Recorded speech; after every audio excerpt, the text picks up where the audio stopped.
ओम श्री गणेशाय नमः। ओम श्री वासुदेवाय नमः। ओम श्री नारायणाभ्यो नमः। नमस्कार, मैं पंडित सत्येंद्र कुमार मिश्रा आज आप सबके बीच एकादशी व्रत के विषय में, एकादशी व्रत की महिमा, एकादशी व्रत कैसे प्रारंभ हुआ, भगवती एकादशी कौन है, एकादशी की पूजा विधि, एकादशी व्रत पूजन सामग्री, एकादशी व्रत के नियम, एकादशी व्रत कितने प्रकार से किया जाता है, यह सब लेकर पहुंचा हूं। इस वीडियो को ध्यान से देखें और श्रवण करें। एक साल में 24 एकादशी होती है। 2 मास लगने के कारण 26 भी हो जाती है। सभी एकादशियों का विधि और नियम एक है, जबकि कथा, महत्व, फल अलग अलग है। सभी कथाओं का वीडियो एक साथ बनाने पर काफी लंबा हो जाएगा, जिसके चलते सभी पक्ष के कथाओं को अलग अलग भागों में बनाया गया है। जिसको पाने के लिए आप हमारे चैनल को लाइक और सब्सक्राइब करना न भूलें, ताकि हमारा सब वीडियो आप तक पहुंचता रहे। साथ में अपने प्रियजनों को शेयर भी करें, ताकि वह भी लाभान्वित हो और आपको भी उसका फल मिले। कथा सुनकर अगर आपको दान दक्षिणा करना हो तो डिस्क्रिप्शन में मेरा अकाउंट नंबर दिया गया है और साथ ही गूगल पे और फोन पे नंबर भी दिया गया है, जिस पर आप दक्षिणा डाल सकते हैं। तो मैं एकादशी व्रत के उपवास करने की विधि को बताने जा रहा हूँ, जिसको आप ध्यान से सुने और श्रवण करें। एकादशी व्रत उपवास करने का बहुत महत्व होता है। साथ ही सभी धर्मों के नियम भी अलग अलग होते हैं।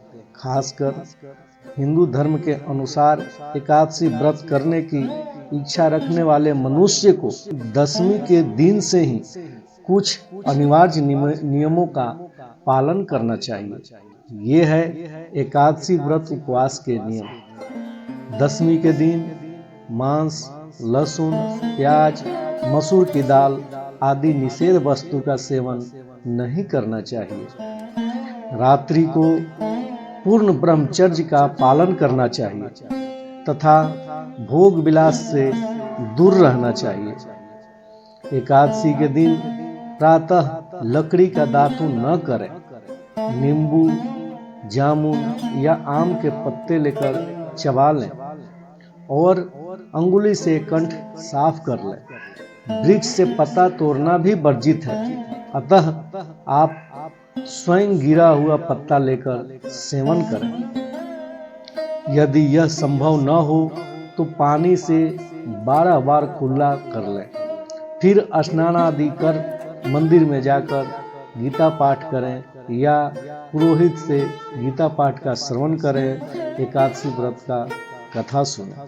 फिर प्रभु के सामने इस प्रकार प्रण करना चाहिए कि आज मैं चोर, पाखंडी और दुराचारी मनुष्यों से बात नहीं करूंगा और न ही किसी का दिल दुखाऊंगा। रात्रि को जागरण कर कीर्तन करूंगा। तत्पश्चात ओम नमो भगवते वासुदेवाय इस 12 मंत्र का जाप करें। राम, कृष्ण, नारायण आदि विष्णु के सहस्त्र नाम को कंठ का भूषण बनाएं। भगवान विष्णु का स्मरण कर प्रार्थना करें और कहें कि हे त्रिलोकीनाथ, मेरी लाज आपके हाथ है, अतः मुझे इस प्रण को पूरा करने की शक्ति प्रदान करना। यदि भूलवश किसी निंदक से बात कर भी ली तो भगवान सूर्य नारायण के दर्शन कर धूप दीप से श्री हरि का पूजा कर क्षमा मांग लेना चाहिए। एकादशी के दिन घर में झाड़ू नहीं लगाना चाहिए, क्योंकि चींटी आदि सूक्ष्म जीवों की मृत्यु का भय रहता है। इस दिन बाल नहीं कटवाना चाहिए, नहीं अधिक बोलना चाहिए, क्योंकि अधिक बोलने से मुख से न बोलने वाले शब्द भी निकल जाते हैं। इस दिन यथाशक्ति दान करना चाहिए, किंतु स्वयं किसी का दिया हुआ अन्न आदि कदापि ग्रहण नहीं करना चाहिए। दशमी के साथ मिली हुई एकादशी वृद्ध मानी जाती है। वैष्णवों को योग्य द्वादशी मिली हुई एकादशी, द्वादशी युक्त एकादशी जिसको बोलते हैं, इस एकादशी से शुरू हुआ और द्वादशी में खत्म हुआ, वही व्रत करना चाहिए। त्रयोदशी आने से पूर्व व्रत का पारण करना चाहिए। एकादशी के दिन व्रतधारी व्यक्ति को गाजर, सलजम, गोभी, पालक इत्यादि का सेवन नहीं करना चाहिए। केला, आम, अंगूर, बादाम, पिस्ता इत्यादि अमृत फलों का सेवन करें। प्रत्येक वस्तु प्रभु को भोग लगाकर ही सेवन करना चाहिए, तुलसी दल छोड़कर। द्वादशी के दिन ब्राह्मणों को मिष्टान और दक्षिणा देना चाहिए।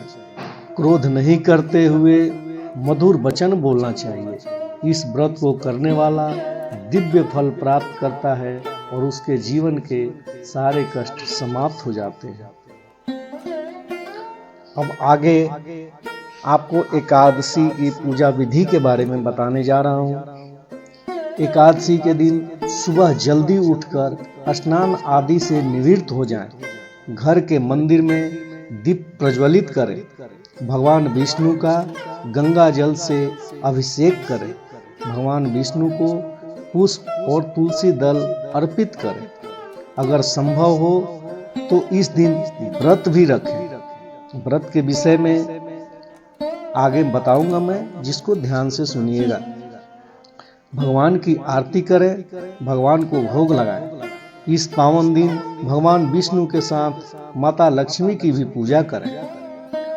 पूजन सामग्री श्री भगवान जी का चित्र लाएं या मूर्ति लाएं, पुष्प लाएं, पुष्पमाला लाएं, नारियल लाएं, सुपारी, अनार, आंवला, बेर और ऋतुफल जो भी मिले, जो ऋतुओं में फल आता है। धूप, घी, पंचामृत बनाने के लिए कच्चा दूध, दही, घी, शहद और शक्कर चाहिए। अक्षत के लिए चावल लें, तुलसी का पत्ता लें, गोबर लाएं और केले का छोटा पेड़, साथ में मिठाई भी लेकर आएं। एकादशी व्रत के दिन और उद्यापन पर ब्राह्मणों को भोजन करवाना चाहिए। दान दक्षिणा देना चाहिए।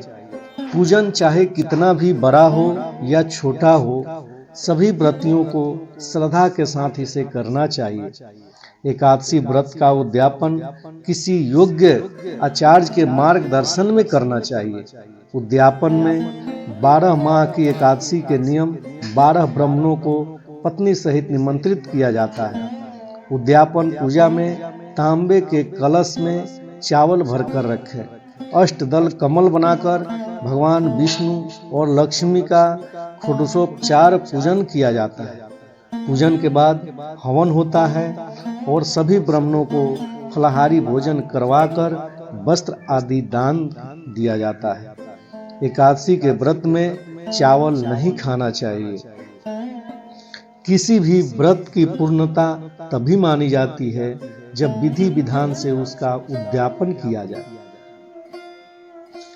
उद्यापन करना इसलिए भी आवश्यक है क्योंकि हम जो व्रत करते हैं उसके साक्षी तमाम देवी देवता, यक्ष, नाग आदि होते हैं।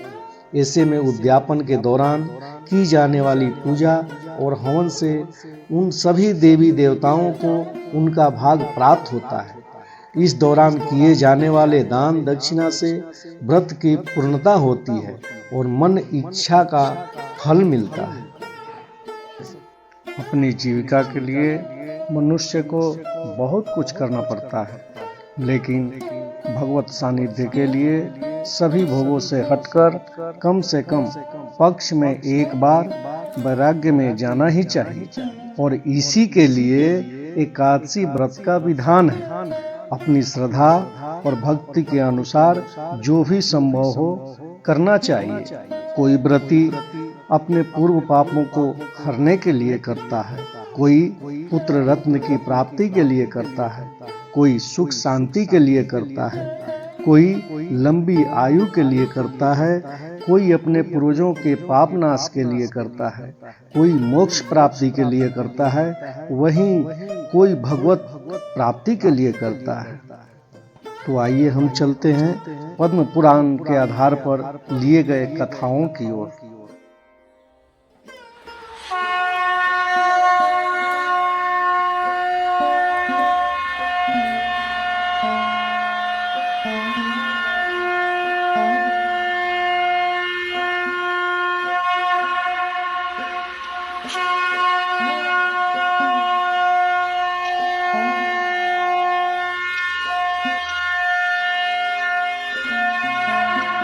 ओम गणपतये नमः। ओम वासुदेवाय नमः। एकादशी के जया आदि भेद नक्त व्रत का स्वरूप उत्पन्ना एकादशी के प्रसंग में एकादशी की विधि, उत्पत्ति, कथा और महिमा का वर्णन करने जा रहा हूँ। कृपया करके ध्यान से सुने, श्रवण करें और अपने जीवन में उतारें। एक बार की बात है, नारद जी ने पूछा, हे महादेव, महाद्वादशी युक्त एकादशी का उत्तम व्रत कैसे होता है? हे सर्वेश्वर प्रभु, उसके व्रत से जो कुछ भी फल प्राप्त होता है उसे बताने की कृपा कीजिए।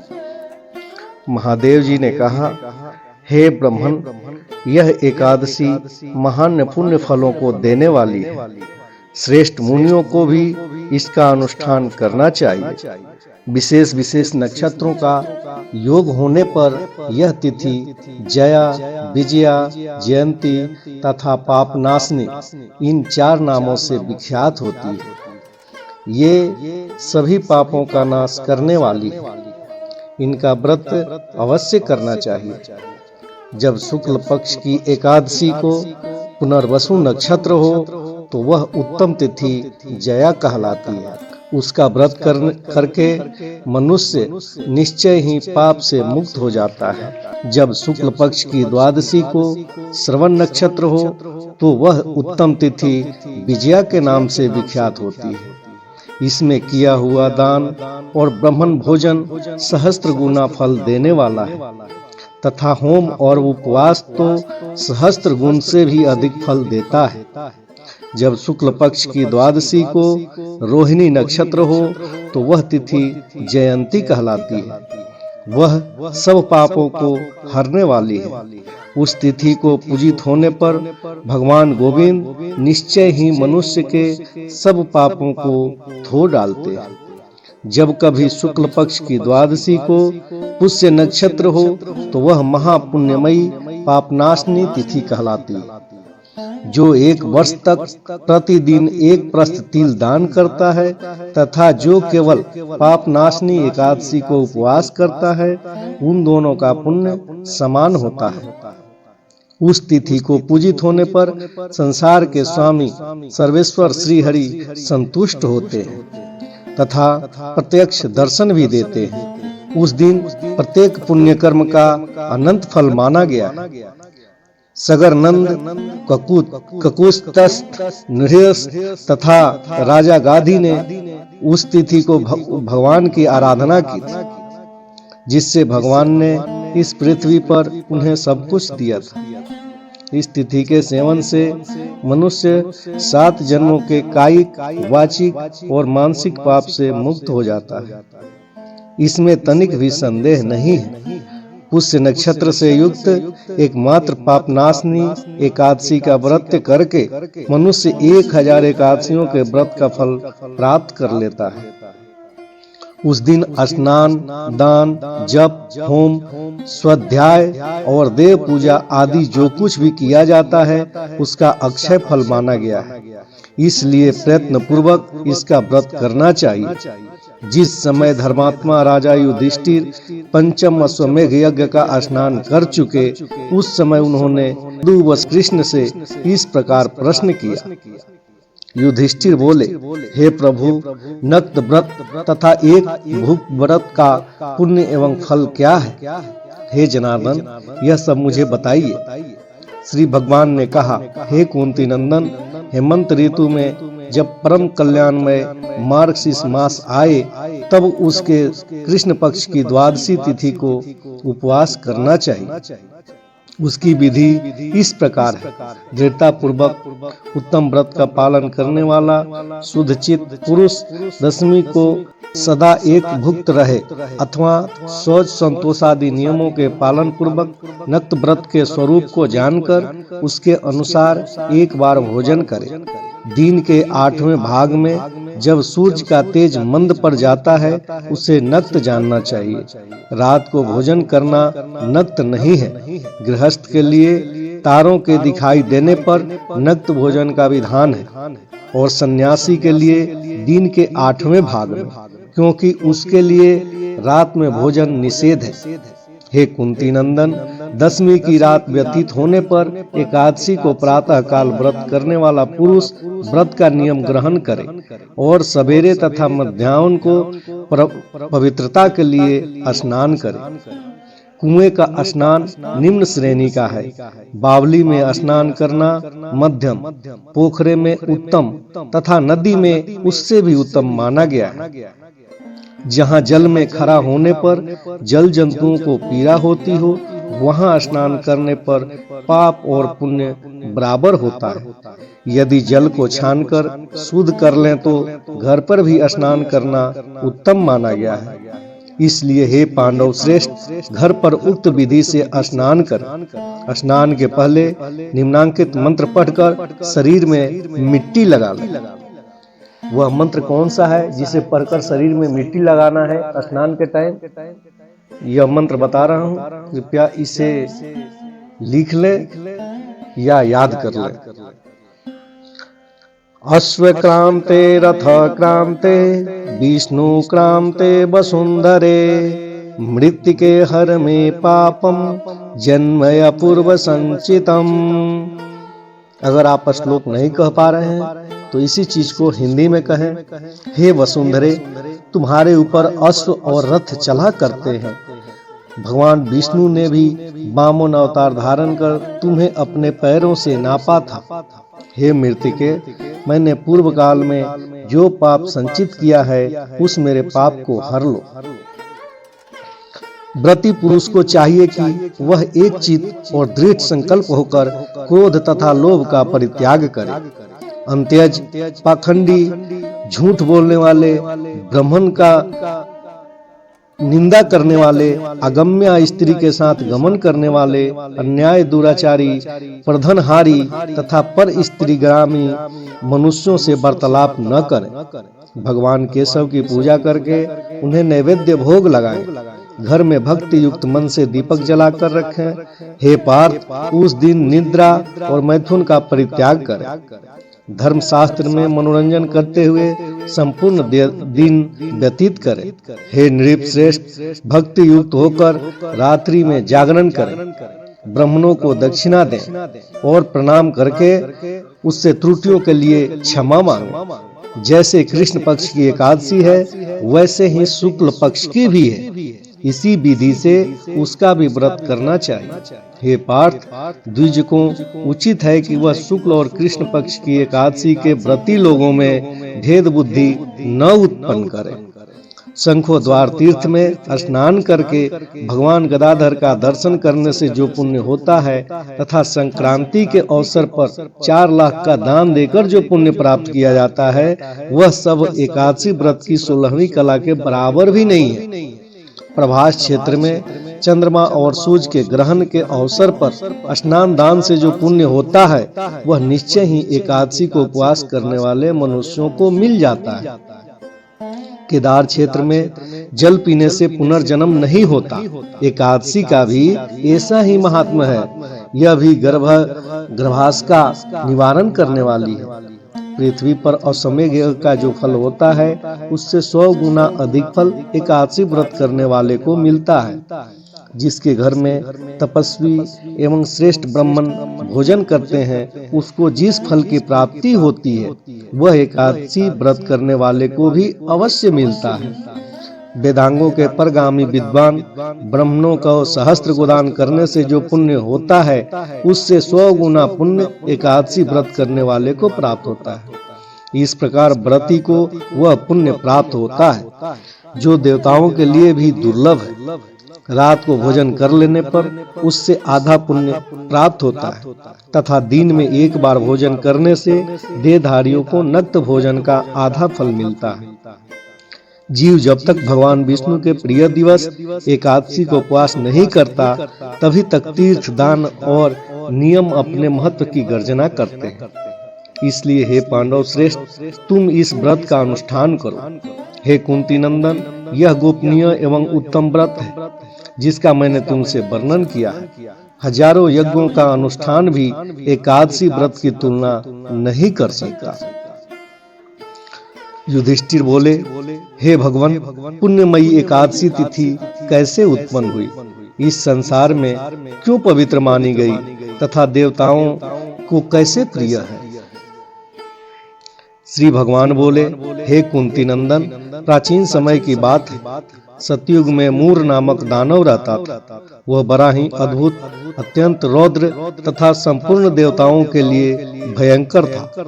उस काल रूपधारी दुरात्मा महासुर ने इंद्र को भी जीत लिया था। संपूर्ण देवता उससे परास्त होकर स्वर्ग से निकाले जा चुके थे और सांकित तथा भयभीत होकर पृथ्वी पर विचरा करते थे। एक दिन सब देवता महादेव जी के पास गए। वहां इंद्र ने भगवान शिव के आगे सारा हाल कह सुनाया। इंद्र बोले, हे महेश्वर, ये देवता स्वर्ग लोक से भ्रष्ट होकर पृथ्वी पर विचर रहे हैं। मनुष्यों में रहकर इनकी शोभा नहीं होती। हे देव, कोई उपाय बतलाइए।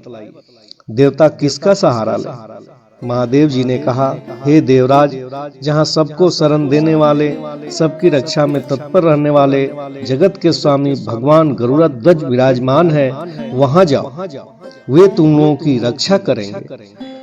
भगवान श्री कृष्ण कहते हैं, हे युधिष्ठिर, महादेव जी की बात सुनकर परम बुद्धिमान देवराज इंद्र संपूर्ण देवताओं के साथ वहां गए।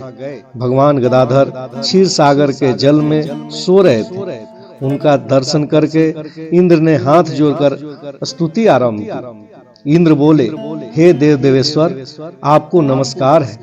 देवता और दानव दोनों ही आपकी वंदना करते हैं।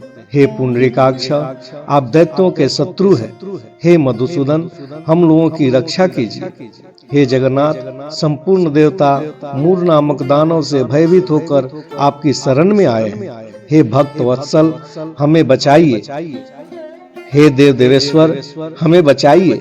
हे जनार्दन, हमारी रक्षा कीजिए, रक्षा कीजिए। दानवों का विनाश करने वाली कमल नयन, हमारी रक्षा कीजिए। हे प्रभु, हम सब लोग आपके समीप आए हैं, आपकी ही शरण में आ पड़े हैं। हे भगवान, शरण में आए हुए देवताओं की सहायता कीजिए। हे देव, आप ही पति, आप ही मति, आप ही कर्ता और आप ही कारण हैं। आप ही सब लोगों की माता और आप ही इस जगत के पिता हैं। हे भगवान, हे देव देवेश्वर, शरणागत वत्सल देवता भयभीत होकर आपकी शरण में आए हैं। हे प्रभु, अत्यंत उग्र स्वभाव वाले महाबली मूर नामक दैत्य ने संपूर्ण देवताओं को जीतकर इन्हें स्वर्ग से निकाल दिया। इंद्र की इतनी सी बात सुनकर भगवान विष्णु बोले, हे देवराज, वह दानव कैसा है, उसका स्वरूप और बल कैसा है तथा उस दुष्ट के रहने का स्थान कहाँ है। इंद्र बोले, हे देव देवेश्वर, पूर्व काल में ब्रह्मा जी के वंश में तालजंग नामक एक महान असुर उत्पन्न हुआ था जो अत्यंत भयंकर था। उसका पुत्र मूर दानव के नाम से विख्यात हुआ। वह भी अत्यंत उत्कट महापराक्रमी और देवताओं के लिए भयंकर है। चंद्रावती नाम से प्रसिद्ध एक नगरी है, उसी में स्थान बनाकर वह निवास करता है। उस दैत्य ने समस्त देवताओं को परास्त करके स्वर्ग लोक से बाहर कर दिया है। उसने एक दूसरे ही इंद्र स्वर्ग के सिंहासन पर बैठाया है। अग्नि, चंद्रमा, सूर्य, वायु तथा वरुण भी उसने दूसरा ही बना लिया है। हे जनार्दन, मैं सच्ची बात बताता हूँ, उसने सब कोई दूसरा ही कर लिया है। देवताओं को तो उसने प्रत्येक स्थान से वंचित ही कर दिया है। इसका इंद्र का कथन सुनकर भगवान जनार्दन को बड़ा क्रोध हुआ। वे देवताओं को साथ लेकर चंद्रावतीपुर में गए। देवताओं ने देखा दैत्यराज बारंबार गर्जना कर रहा है। उससे परास्त होकर संपूर्ण देवता दसों दिशाओं में भाग गए। अब वह दानव भगवान विष्णु को देखकर बोला, वहीं खड़ा रहो, आता हूं मैं। उसकी ललकार सुनकर भगवान के नेत्र क्रोध से लाल हो गए। वे बोले, अरे दुराचारी दानव, मेरी इन भुजाओं को देख। यह कहकर श्री विष्णु अपने दिव्य बाण से सामने आए हुए दुष्ट दानव को मारना आरंभ किया। दानव भय से विवल हो उठे। हे पांडुनंदन, तत्पश्चात श्री विष्णु ने दैत्य सेना पर चक्र का प्रहार किया। उससे छिन्न भिन्न होकर सैकड़ों योद्धा मौत के मुख में चले गए। इसके बाद भगवान मधुसूदन बद्रिका आश्रम को चले गए। वहां सिंहावती नाम की गुफा थी जो 12 योजन लंबी थी। हे पांडुनंदन, उस गुफा में एक ही दरवाजा था। भगवान विष्णु उसी में सो रहे थे। दानव मूर भगवान को मार डालने के उद्यम में लगा हुआ था और वह उनके पीछे पीछे वहां पहुंचकर उसने भी उसी गुफा में प्रवेश कर लिया। वहां भगवान को सोते देखकर उसे बड़ा खुशी हुआ। उसने सोचा, यह दानव को भय देने वाला देवता है, अतः निसंदेह इसे मार डालूंगा। युधिष्ठिर से बोले, हे युधिष्ठिर, दानव के इस प्रकार विचार करते ही भगवान विष्णु के शरीर से एक कन्या प्रकट हुई, जो बड़ी ही रूपवती, सौभाग्यशालिनी तथा दिव्य अस्त्र शस्त्रों से युक्त थी। वह भगवान के तेज के अंश से उत्पन्न हुई थी। उसका बल और पराक्रम महान था। हे युधिष्ठिर, दानवराज मूर ने उस कन्या को देखा। कन्या ने युद्ध का विचार करके दानव के साथ युद्ध के लिए याचना की। युद्ध छिड़ गया। कन्या सब प्रकार की युद्ध कला में निपुण थी। वह मूर नामक महान असुर उसके हुंकार मात्र से राख का ढेर हो गया। दानव के मारे जाने पर भगवान जाग उठे। उन्होंने दानव को धरती पर पड़ा देख पूछा, मेरा यह शत्रु अत्यंत उग्र और भयंकर था, किसने इसका वध किया? कन्या बोली, हे स्वामी, आपके ही प्रसाद से मैंने इस महादैत्य का वध किया है। श्री भगवान ने कहा, हे कल्याणी, तुम्हारे इस कर्म से तीनों लोकों के मुनि देवता आनंदित हुए हैं। अतः तुम्हारे मन में जैसी रुचि हो उसके अनुसार मुझसे कोई वर मांगो। देव दुर्लभ होने पर भी वह वर मैं तुम्हें दूंगा, इसमें तनिक भी संदेह नहीं है। वह कन्या साक्षात एकादशी ही थी। उसने कहा, हे प्रभु, यदि आप प्रसन्न हैं तो मैं आपकी कृपा से सब तीर्थ में प्रधान, समस्त विघ्नों का नाश करने वाली तथा सब प्रकार की सिद्धि देने वाली देवी हूँ। हे जनार्दन, जो लोग आप में भक्ति रखते हुए मेरे दिन को उपवास करेंगे, उन्हें सब प्रकार की सिद्धि प्राप्त हो। हे माधव, जो लोग उपवास, नग अथवा एक भुक्त करके मेरे व्रत का पालन करें, उन्हें आप धन, धर्म और मोक्ष प्रदान कीजिए। श्री विष्णु बोले, हे कल्याणी, तुम जो कुछ कहती हो वह सब पूर्ण होगा। भगवान श्री कृष्ण कहते हैं, हे युधिष्ठिर, ऐसा वर पाकर महाव्रता एकादशी बहुत प्रसन्न हुई। दोनों पक्षों की एकादशी समान रूप से कल्याण करने वाली है। इसमें शुक्ल और कृष्ण का भेद नहीं करना चाहिए। यदि उदय काल में थोड़ी सी एकादशी, मध्य पूरी द्वादशी और अंत में किंचित त्रयोदशी हो तो वह त्रिस्पसा एकादशी कहलाती है। वह भगवान को बहुत ही प्रिय है। यदि एक त्रिस्पसा एकादशी का उपवास कर लिया जाए तो 1 सहस्त्र एकादशी व्रतों का फल प्राप्त होता है तथा इसी प्रकार द्वादशी में पारण करने पर सहस्त्र गुना फल माना गया है। अष्टमी, एकादशी, षष्ठी, तृतीया और चतुर्दशी ये यदि पूर्व तिथि से विद्धु हो तो उसमें व्रत नहीं करना चाहिए। प्रवर्तनी तिथि से युक्त होने पर ही इसमें उपवास का विधान है। पहले दिन में और रात में भी एकादशी हो तथा दूसरे दिन केवल प्रातः काल एक दंड एकादशी रहे तो पहली तिथि का परित्याग करके दूसरे दिन की द्वादशी युक्त एकादशी को ही उपवास करना चाहिए। यह विधि मैंने दोनों पक्ष की एकादशी के लिए बताई है। जो मनुष्य एकादशी को उपवास करता है वह वैकुंठ धाम में, जहाँ साक्षात भगवान गरुड़ध्वज विराजमान है, जाता है।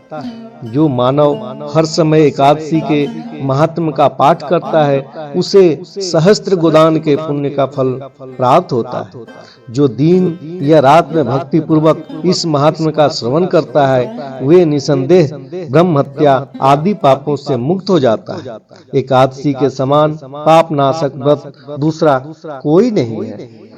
प्रेम से बोलो एकादशी माता की जय। ओम वासुदेवाय नमः।